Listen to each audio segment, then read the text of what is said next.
Hello students, today we will discuss chapter 9th of English which is traveling in Iceland. अब ये जो lesson है ये किसके आसपास घूमता है? ये एक जर्मन प्रोफेसर हैं ओटो हिडनब्रॉक, उनके आसपास ये चैप्टर घूमता है। ठीक है, उनके नेफ्यू एक्सेल और उनके जो गाइड थे हंस, उसके आसपास की ये कहानी है, उनके आसपास की। तो let's begin the chapter. It ought, one would have thought, to have been night evening in the 6th-5th parallel of latitude, but still the nocturnal illumination did not surprise me, for in Iceland during the months of June and July the sun never sets. अब Iceland की कहानी है कि Iceland में जून और जुलाई के month में जो सन है वो कभी भी ढलता नहीं है। The temperature however was very much lower than expected, जितना उसने सोचा था पोएट जो ये लिख रहा है कहानी राइटर, उसने सोचा था टेम्परेचर इतना होगा, उससे ज़्यादा ही टेम्परेचर बहुत ज़्यादा कम था, बहुत ज़्यादा ठंड थी। I was cold but even that did not effect so much as ravenous hunger, but वो मुझे इतना इफेक्ट नहीं कर रही थी जितना मेरी भूख मुझे कर रही थी। ठीक है, welcome indeed therefore was the hut which hospitably opened its door for us. तो अब उस टाइम पे एक हट थी वहाँ पे जिन्होंने बहुत ही फ्रेंडली तरीके से अपने घर के दरवाजे हमारे लिए खोले। It was merely the house of the pheasant. अब ये किसका हाउस था? एक फार्मर का हाउस था। But in the matter hospital of everything of, but जो उनका वेलकम करने का तरीका था, रखने का तरीका था, वो एक किंग जैसा था। ठीक है, as we arrived the master of the house came forward held out his hand and without any further ceremony signal to us to follow him. अब उसके बाद जब क्या कहते हैं,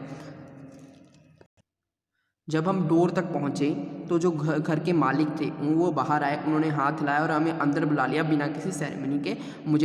उनको फॉलो करने के लिए बोला।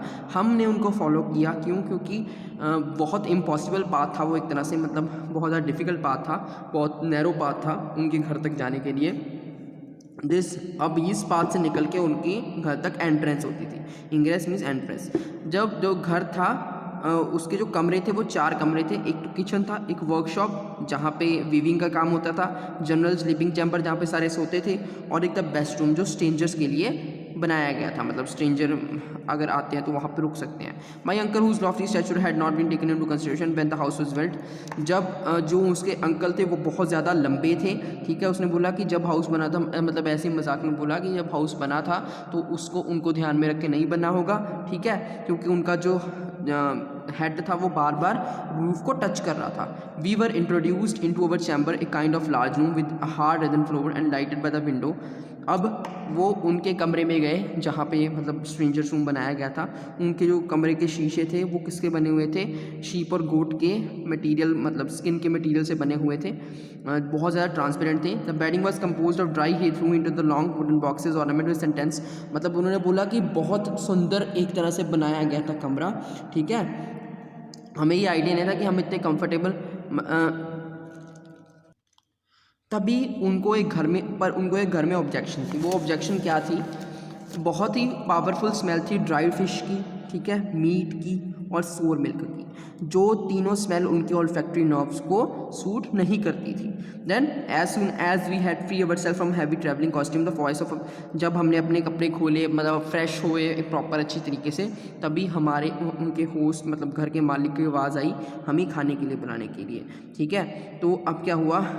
The only room in which Iceland ever make any fire no matter how cold it may be. तो उन्होंने अपने किचन में हमें खाने के लिए बुलाया जहाँ पे सिर्फ फायर चलती थी, कहीं और पे फायर नहीं, कहीं भी और घर में वो मतलब सेकने के लिए आग नहीं लगाते थे। ठीक है, फायर प्लेस नहीं थी कोई। ठीक है, तभी मेरे अंकल ने उनकी जो इन्विटेशन को तेज़ी से उन्होंने एक्सेप्ट किया और हमने उसको फॉलो किया। The kitchen chimney was made on an antique model, a large stone standing in the middle. अब क्या था कि जो फायर प्लेस थी वो रूम के मिडल में थी। ठीक है, उसके ऊपर एक मतलब होल बनाया गया था ताकि धुआं बाहर निकलता रहे। ठीक है, then our entrance of worthy host, उनके एंट्रेंस के बाद उनके जो होस्ट थे उन्होंने उनका वेलकम किया बहुत अच्छे तरीके से। उन्होंने एक वर्ड बोला जिसका मतलब क्या था? Be happy. ठीक है, और उन्होंने दोनों चिक्स को किस किया। ऐसे ही उसकी वाइफ ने किया और उसके बाद उन्होंने अपना हाथ अपने दिल पे रखा और झुके both profoundly. This excellent Icelandic woman, ये जो वुमेन थी वे कितने बच्चों की माँ थी? ये 19 चिल्ड्रंस की चिल्ड्रन की माँ थी, ठीक है। जब दोनों both my uncle and myself however very friendly with the whole party, बहुत ज़्यादा फ्रेंडली हो गए थे। ये हमें उस टाइम पता लगा जब बच्चे हमारे आसपास आके खेलना शुरू हो गए, और कुछ बच्चे हमें उस टाइम पे ये बोल रहे थे कि मतलब वो वर्ल्ड जिसका मतलब था बी हैप्पी, ठीक है। तो अब ये सारी चीज़ें किस चीज़ इंटरप्ट हुई, जब हमें बुलावा मिला डिनर का, सुपर मिनी डिनर, रात का खाना। At this moment worthy guider duck hunter came in after seeing to feeding. उसके बाद हमारा जो गाइड था वो हॉर्सेस को फीड करके स्टेबल करके हमारे पास आ गया, ठीक है। उसने घोड़ों को छोड़ दिया ताकि वो आराम से घास फूस खा सकें, ठीक है। देन आता है कि हंस ने क्या किया, बहुत ही पीसफुल तरीके से, इसे एक मशीन बोलती है, उसने उसको एम्ब्रेस किया, उनके 19 चिल्ड्रन को एम्ब्रेस किया। उसके बाद this ceremony concluded the satisfaction of all parties, we all set down to table, that is 24 of us.